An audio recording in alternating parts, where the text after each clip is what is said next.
Students, स्वागत है आप सभी का आपके अपने YouTube channel Arvind Birla classes में।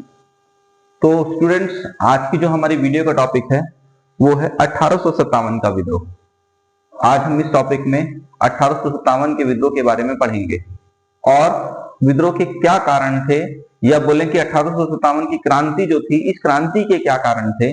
आज हम उन क्रांतियों की भी, उस क्रांति की भी पड़ताल करेंगे, क्यों ये क्रांति शुरू हुई और इस क्रांति के पीछे कौन कौन से ऐसे कारण थे जिसकी वजह से क्रांति जो है भारत में एक बहुत बड़े स्तर पर हुई, और ये क्रांति की शुरुआत कहाँ हुई और क्रांति का किस तरीके से विस्तार हुआ, आज हम इस वीडियो में जानने की कोशिश करेंगे। तो वीडियो आपके लिए बहुत इंपॉर्टेंट है और इंटरेस्टिंग भी है। तो जो बच्चे चैनल से नहीं जुड़े हैं, चैनल को सब्सक्राइब कीजिएगा, वीडियो को लाइक कीजिएगा और अपने और दूसरे जो साथी हैं आपके, उनको भी वीडियो को शेयर कीजिए, ताकि वो भी इस वीडियो के माध्यम से जो है क्रांति के बारे में, 1857 की क्रांति के बारे में अपनी समझ को डेवलप कर सकें। ठीक है, तो चलिए शुरू करते हैं अपना टॉपिक, 1857 का विद्रोह, या बोले साल 1757 से लेके साल 1857 तक, इन 100 सालों में अंग्रेज भारतीय अर्थव्यवस्था को पूरी तरीके से निचोड़ के रख देते हैं। न केवल भारतीय अर्थव्यवस्था को नुकसान पहुंचाते हैं, बल्कि उस समय भारतीय जो शासक होते थे, जो जमींदार होते थे, जो मजदूर वर्ग था, जो श्रमिक वर्ग था, जो किसान वर्ग था, इन सभी को अंग्रेज बहुत बुरी तरीके से इनका शोषण करते हैं। और इन 100 सालों के पीरियड में ये सभी भारतीय वर्ग अंग्रेजों से बड़े परेशान थे, जिसकी वजह से ये क्रांति की शुरुआत होती है। ठीक है, तो सबसे पहले अगर हम इस क्रांति के कारणों की पड़ताल करें तो सबसे पहला जो कारण है वो है राजनीतिक और प्रशासनिक कारण। क्रांति का, 1857 क्रांति का सबसे पहला जो प्रमुख कारण है वो राजनीतिक और प्रशासनिक कारण है। इस राजनीतिक और प्रशासनिक कारणों में सबसे पहले जो आता है वो है सहायक संधि। सहायक संधि एक ऐसी संधि जिसको अंग्रेजी गवर्नर जनरल लॉर्ड वेलेस्ली के माध्यम से बहुत बड़े स्तर पर जो है इसका व्यापक रूप से प्रयोग किया गया। लॉर्ड वेलेस्ली ने इस सहायक संधि का बहुत बड़े स्तर पर जो है इस्तेमाल किया, और सबसे पहले जो हैदराबाद की रियासत थी उसको सहायक संधि के माध्यम से उस रियासत को अपने कंट्रोल में कर लिया। सहायक संधि एक ऐसी संधि थी जिसके माध्यम से अंग्रेज जो है वो रियासतों के अंदरूनी मामलों में हस्तक्षेप करते थे। राजाओं की सेना को भंग कर दिया जाता था, और राजा को अगर किसी दूसरे राज्य से युद्ध लड़ना पड़ता था तो अंग्रेजों की सेना राजा की हेल्प करती थी, लेकिन उस सेना का सारा खर्चा राजा को उठाना पड़ता था। राजा किसी दूसरे यूरोपीय शक्ति से या यूरोपीय जो देश थे उनसे किसी तरह का कोई भी संबंध नहीं रखता था, और खासकर वो देश जो अंग्रेजों के शत्रु होते थे। ठीक है, और अगर राजा को किसी भी दूसरे देश से या किसी दूसरे राजा से युद्ध करना होता था तो उन्हें अंग्रेजों से पहले परमिशन लेनी पड़ती थी। ये सारी शर्तें जो थी ये सब सहायक संधि के अंदर थी। यानी एक तरीके से बोला जाए तो राजा जो था इस संधि के माध्यम से अपने आप को जो है वो अंग्रेजों के सामने समर्पित कर देता था।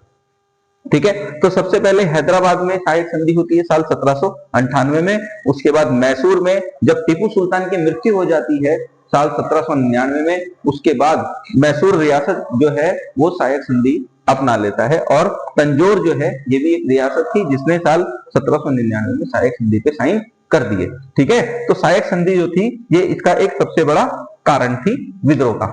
ठीक है, चलिए आगे देखते हैं। आगे है विलय नीति या व्यापगत सिद्धांत।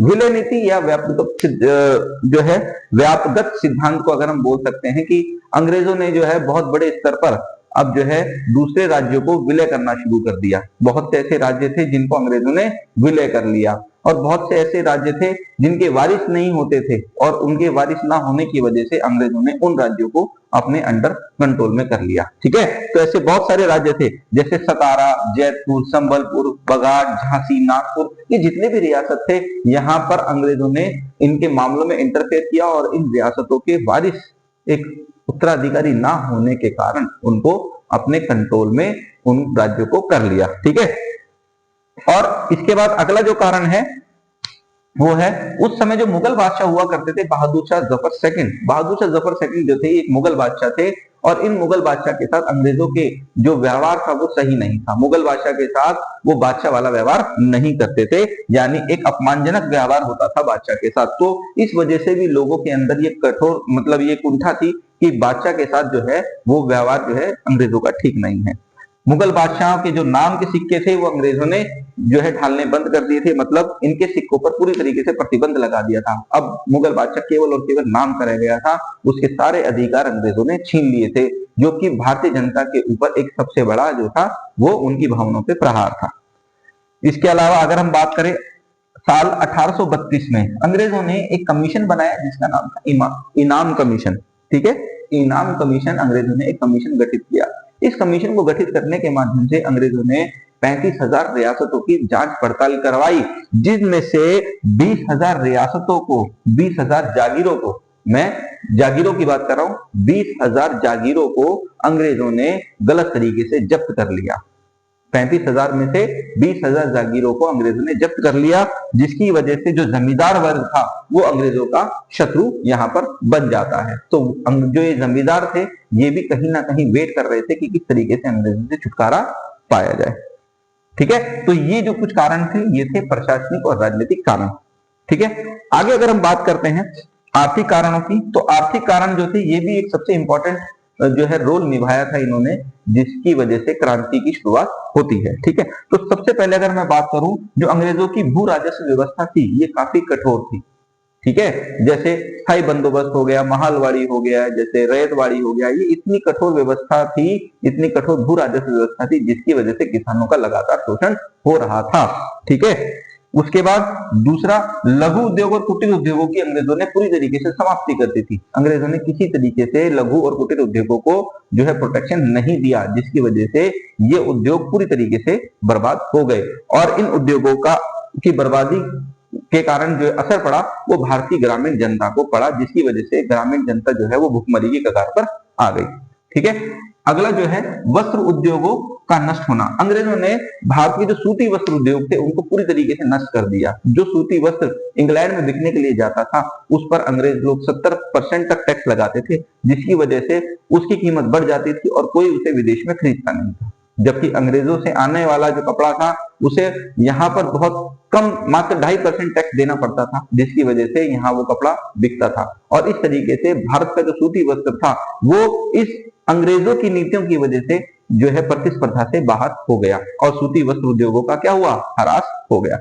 ठीक है, इसके अलावा कृषि का अंग्रेजों ने क्या किया, वाणिज्यकरण किया। कृषि का बड़े स्तर पर वाणिज्यकरण किया गया। कृषि में ऐसी फसलों को उगाया गया जिनसे अंग्रेजों को बहुत लाभ होता था, जैसे अफीम की खेती, नील की खेती और चाय की खेती। इतने बड़े स्तर पर इनकी खेती की गई, इनके जो है इन फसलों को जो है संरक्षण दिया गया, इनको जो है फसलों को उगाने में प्रोत्साहन दिया गया, जिसकी वजह से अंग्रेजों को बहुत ज्यादा लाभ हुआ। और एक तरीके से भारत में जो है जो गेहूं और चावल की जो क्वांटिटी थी, वो मात्रा थी, जो गिरती चली गई। तो कृषि का वाणिज्यकरण भी जो है सामाजिक और धार्मिक कारण भी 1857 की क्रांति में एक प्रमुख कारण था, जिसमें सबसे पहले जो आता है वो है सती प्रथा पर रोक। अंग्रेजों ने साल 1829 में सती प्रथा को बंद कर दिया। ठीक है, राजा राम मोहन राय के साथ मिलकर लॉर्ड विलियम बेंटिक ने एक कानून बनाया जिसमें सती प्रथा को पूरी तरीके से भारत में बंद कर दिया। ठीक है, इसके अलावा साल 1843 में दास प्रथा को बंद कर दिया। अंग्रेजों ने दास प्रथा को पूरी तरीके से अमान्य माना और उस पर रोक लगा दी। इसके बाद साल 1856 में विधवा पुनर्विवाह कानून बनाकर अंग्रेजों ने विधवाओं को दोबारा से शादी के लिए जो है अनुमति दे दी थी। अब विवाह जो है विधवाएं दोबारा से शादी कर सकती हैं। इसके अलावा बाल विवाह पर अंग्रेजों ने रोक लगा दी। तो ये जितने भी कानून अंग्रेज लेकर आए, इन कानूनों की वजह से भारतीय लोगों को ऐसा लगा कि अंग्रेज उनके सामाजिक मामलों में हस्तक्षेप कर रहे हैं, उनके कल्चर में, उनकी संस्कृति और सामाजिक प्रतिष्ठा में जो है वो हस्तक्षेप कर रहे हैं, जिसकी वजह से हिंदुस्तान का एक बहुत बड़ा हिस्सा जो है वो अंग्रेजों को अपना शत्रु समझने लगा। ठीक है, इसके बाद अगर 1813 में बात करें तो 1813 में अंग्रेजों इंग्लैंड से एक ईसाई मिशनरी दल जो है वो भारत में आता है। इस दल ने भारत में ईसाई धर्म का प्रचार किया और लोगों को ईसाई धर्म में कन्वर्ट करना शुरू कर दिया। जब भारत में अकाल पड़ रहा था तो उस समय भी ईसाई मिशनरी के जो लोग थे उन्होंने भारत में धर्म प्रचार के साथ साथ लोगों का ईसाई धर्म में कन्वर्ट, उनका परिवर्तन करना शुरू कर दिया था, जिसकी वजह से लोग ऐसा कहने लगे कि अंग्रेज जो है वो लोगों का जबरदस्ती जो है धर्म परिवर्तन करवा रहे हैं, जिससे हिंदू और मुस्लिम धर्म के जो लोग थे उनको जो है वो अंग्रेजों को अपना शत्रु मानने लगे। साल 1850 में अंग्रेज एक लैक्स लोकी कानून लेकर आए। इस कानून के माध्यम से अंग्रेज लोगों ने बोल दिया कि अगर कोई भी भारतीय अपना धर्म परिवर्तन करके ईसाई धर्म को अपनाता है तो उसकी पैतृक संपत्ति को अंग्रेज जो है वो अपने पास नहीं लेंगे, वो पैतृक संपत्ति उस व्यक्ति की ही रहेगी अगर कोई व्यक्ति ईसाई धर्म को अपनाता है। ठीक है, तो ये 1850 में लाया गया एक लैक्स लोकी कानून था। इसके बाद अंग्रेजों ने गोद लेने की प्रथा का भी निषेध कर दिया कि कोई भी व्यक्ति किसी को अगर गोद लेकर अपना उत्तराधिकारी मानता है तो वो उसका वैध उत्तराधिकारी नहीं होगा। ठीक है, तो इन सभी वजह से कहीं ना कहीं अंग्रेजों से भारत का एक बहुत बड़ा हिस्सा जो है, एक बहुत बड़ा वर्ग जो है वो नाराज चल रहा था। ठीक है, आगे अगर हम बात करें सैनिक कारणों की, तो सैनिक कारणों में सबसे पहले अगर हम देखें साल 1856 में अंग्रेज लोग एक कानून लेकर आए जिसका नाम था सामान्य सेना भर्ती अधिनियम। इसके माध्यम से भारतीय सैनिकों को अंग्रेज लोगों ने प्रशिक्षण देने के लिए कहीं भी बाहर जाने की जो है वो प्रशिक्षण देने के लिए बोल दिया कि आप कहीं भी बाहर जो है अंग्रेजों के अनुसार, अधिकारियों के अनुसार कहीं भी बाहर जा सकते हो, और भारतीयों को उसमें मजबूर कर दिया कि उनको ट्रेनिंग के लिए समुद्र पार जाना पड़ सकता है तो उन्हें जाना पड़ेगा। ठीक है, तो सामान्य सेवा भर्ती अधिनियम के माध्यम से अंग्रेज लोगों ने कुछ ऐसे कठोर का नियम जो है सैनिकों के लिए बना दिए जिसकी वजह से सैनिक बड़े परेशान हो गए। इसके बाद 1854 में एक डाकघर अधिनियम अंग्रेज लेकर आए जिसकी वजह से सैनिकों को दी जाने वाली जो डाक सेवाएं जो निःशुल्क होती थी अब वो खत्म कर दी। साल 1806 में वेल्लोर के सैनिकों पर अंग्रेजों ने प्रतिबंध लगा दिया कि अब वेल्लोर के जो सैनिक थे वो ना तो माथे पे टीका लगाएंगे और ना ही किसी तरह की कोई पगड़ी को धारण करेंगे सेना में रहते हुए। ठीक है, और ना ही किसी तरह से कोई भी माथे पर टीका लगाएंगे। इसके बाद भारतीय सैनिकों को अंग्रेज लोग किसी तरीके की कोई भी प्रमोशन नहीं देते थे, बड़े स्तर पर कोई प्रमोशन नहीं दी जाती थी, बल्कि अंग्रेज सैनिकों को बड़े स्तर पर प्रमोशन दी जाती थी। भारतीय सैनिकों के वेतन में किसी तरह की भी कोई पदोन्नति या वेतन में किसी तरह की बढ़ोतरी नहीं होती थी। ठीक है, भारतीय सैनिकों के वेतन में अंग्रेज बढ़ोतरी नहीं करते थे, बल्कि अंग्रेजी सेना के जो सैनिक होते थे उनको वेतन जो है भारतीय सैनिकों के मुकाबले काफी ज्यादा दिया जाता था। इसके अलावा अगर हम बात करें सैनिक कारणों में, तो भारतीय सैनिकों के साथ अंग्रेजों का व्यवहार धीरे धीरे काफी खराब हो गया। भारतीय सैनिकों के साथ मार पिटाई और गाली गलौज, ये अभद्र व्यवहार अंग्रेज अधिकारी करने लगे जिसकी वजह से भारतीय सैनिक जो थे वो अंग्रेजों से काफी नाराज चल रहे थे। ठीक है, आगे हम बात करें तात्कालिक कारण की, तो तात्कालिक कारण एक ऐसा कारण था जिसकी वजह से अंग्रेज लोग जो है इस क्रांति का अंग्रेजों के ऊपर जो है सीधा असर पड़ा, और ये क्रांति ने जो है एक तरीके से इस तात्कालिक कारण को हम बोल सकते हैं कि इसने आग में घी डालने का काम किया। ठीक है, जैसे इसमें सबसे पहला जो क्या कारण था, चर्बी युक्त कारतूस। उस समय अंग्रेजों ने एक राइफल निकाली जिसका नाम था एनफील्ड राइफल। उस एनफील्ड राइफल में कारतूस डाली जाती थी और ये भारतीय सैनिकों ने बोला कि इस कारतूस में जो कपड़ा लगा है, जो चमड़ा लगा है, उस पे गाय और सुअर की चर्बी का लेप लगा हुआ है। तो भारतीय सेना जिसमें हिंदू और मुसलमान बहुत बड़े स्तर पर अंग्रेजी सेना में शामिल थे, उन्होंने कारतूस को लेने से इस्तेमाल कर दिया और इसका जो है बंदूक का जो है इस्तेमाल करने से मना कर दिया। तो ये एक सबसे बड़ा कारण था चर्बी वाले कारतूसों का, जिसकी वजह से सैनिक जो है वो अंग्रेजों को अपना शत्रु मानने लगे और सैनिकों को ये डर लगने लगा कि कहीं ना कहीं अंग्रेज उनके धर्म को नष्ट करना चाहते हैं।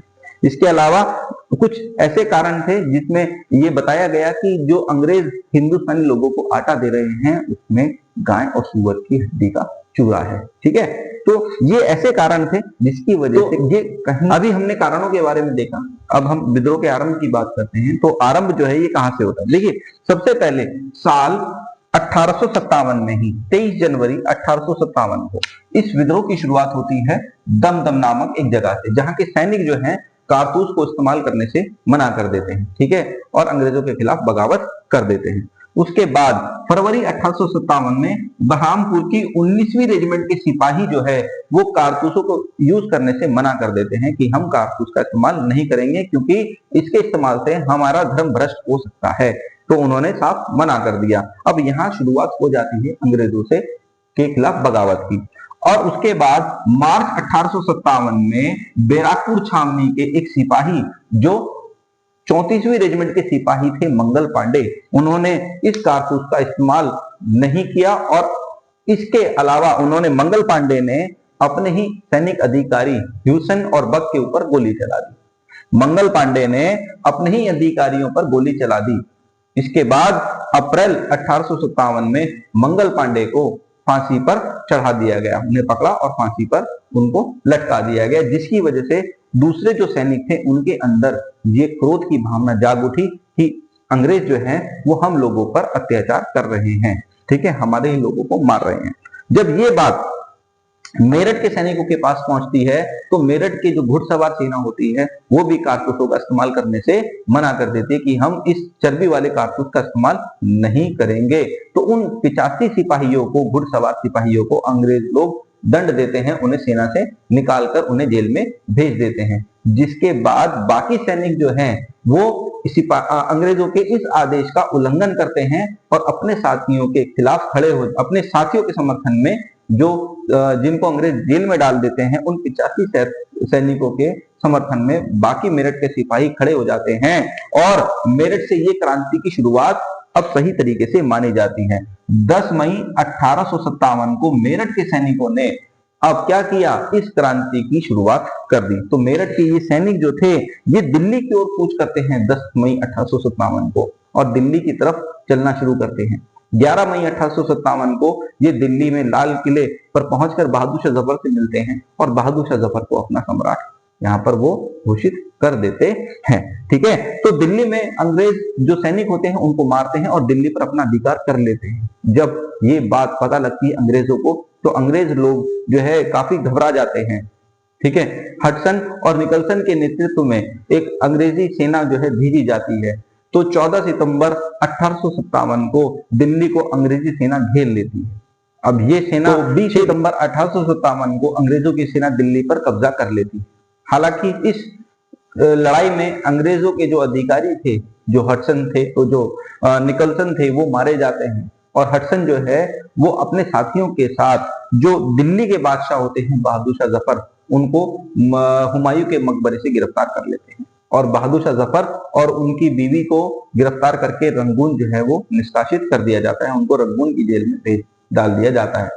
साथ ही साथ बहादुर शाह जफर के बच्चों और उनके पोते अबू बकर को जो है लाल किले पे ले जाकर उनको गोली मार दी जाती है, ठीक है। तो यहां से ये क्रांति की शुरुआत हो जाती है। इसके बाद क्रांति की जो अगला पड़ाव आता है वो लखनऊ में आता है, क्योंकि अंग्रेज लोग यहाँ घबरा गए हैं, ठीक है, कि किस तरीके से क्रांति को कंट्रोल किया जाए। बहुत बड़े स्तर पर ये क्रांति फैल चुकी थी। अब लखनऊ में बेगम हजरत महल जो है वो क्रांति को की मशाल हाथ में थामती है और अपने बेटे बिदरिश कादिर को जो है वो नवाब के पद पर बैठाना चाहती है।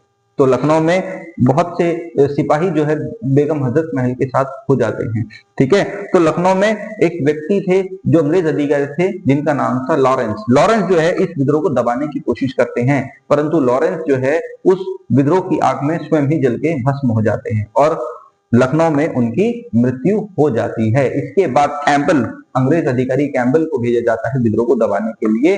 तो अंग्रेज अधिकारी कैंपबेल अपने सैनिकों के साथ लखनऊ पर पुनः अधिकार कर लेते हैं और मजबूर होकर बेगम हजरत महल को लड़ाई को छोड़कर नेपाल जाना पड़ता है, ठीक है। इसके बाद आगे हम बात करते हैं कानपुर की। कानपुर में जो लड़ाई का नेतृत्व कर रहे थे, जो लड़ रहे थे, वो थे नाना साहब। नाना साहब जो बाजीराव सेकंड के दत्तक पुत्र थे, ठीक है। तो वो अपनी पेंशन बढ़ाने को लेकर अंग्रेजों के खिलाफ जो है वो लड़ाई कर रहे थे। तो कानपुर में हैवलॉक और जो कैंपबेल थे ये कानपुर के अंदर नाना साहब पर नियंत्रण करते हैं। नाना साहब के एक बोल सकते हैं एक सेनापति थे जिनका नाम था तात्या टोपे। तो तात्या टोपे और नाना साहब इन दोनों के ऊपर हैवलॉक और कैंपबेल जो है अपने कुशल नेतृत्व के माध्यम से कानपुर पर जो है उन्हें अधिकार कर लेते हैं। रानी झांसी, जो झांसी की रानी जो लक्ष्मीबाई थी, ये भी कहीं ना कहीं जो है दोबारा जो है अंग्रेजों के खिलाफ लड़ती है और अंग्रेज हीरोज एक सेनापति थे जनरल हीरोज, जो रानी को युद्ध में पराजित कर देते हैं और रानी जो है वीरगति को प्राप्त हो जाती है। इसके बाद क्रांति फैजाबाद तक भी जाती है। फैजाबाद में मौलवी अहमदुल्लाह, जिन पर अंग्रेज लोग 50,000 रुपए का इनाम रखते हैं, और मौलवी अहमदुल्लाह जो थे उनके खिलाफ एक अंग्रेज को भेजा जाता है जिसका नाम होता है अधिकारी, जो अंग्रेज अधिकारी होते हैं रेनाड। रेनाड जो है वो मौलवी अहमदुल्लाह को जो है कंट्रोल करने में सफल हो जाते हैं और लड़ाई के दौरान अहमदुल्ला को जो है पकड़ लिया जाता है और इनको फांसी पर लटका दिया जाता है। इसके बाद बिहार से जमींदार कुंवर सिंह जो थे ये अंग्रेजों के खिलाफ लड़ते हैं और ये अंग्रेजों के खिलाफ पूरी तरीके से अपने पूरे अंग्रेजों के खिलाफ जो है अपना समर्थन देते हैं, अंग्रेजों के खिलाफ लड़ते हैं और अंग्रेज अधिकारी विलियम टेलर के माध्यम से इनके विद्रोह को दबा दिया जाता है। ठीक है, तो इस तरीके से ये विद्रोह जो है 1857 का विद्रोह शुरू होता है और 1-1.5 साल के अंदर अंग्रेज लोग इस विद्रोह को दबा देते हैं। परंतु इस विद्रोह में एक सबसे बड़ी सफलता ये होती है कि जो अत्याचारी कंपनी ईस्ट इंडिया कंपनी थी उसके शासन को समाप्त कर दिया जाता है और भारत पर महारानी का शासन शुरू हो जाता है, इंग्लैंड की महारानी का शासन शुरू हो जाता है। ठीक है, तो इस तरीके से मैंने आपको यहाँ पर विद्रोह के कारण और विद्रोह का आरंभ और विस्तार बताने का जो है प्रयास किया है। उम्मीद करता हूं आपको समझ में आया होगा। तो वीडियो आपको कैसी लगी अपने कमेंट कीजिए, वीडियो अच्छी लगी उसको लाइक कीजिए और दूसरे बच्चों को भी शेयर कीजिए। ठीक है, और जो बच्चे चैनल से नहीं जुड़े हैं चैनल को जरूर सब्सक्राइब कीजिए और वीडियो दूसरे बच्चों को भी शेयर कीजिए। मिलेंगे फिर हम अपनी नेक्स्ट वीडियो पे। Thank you.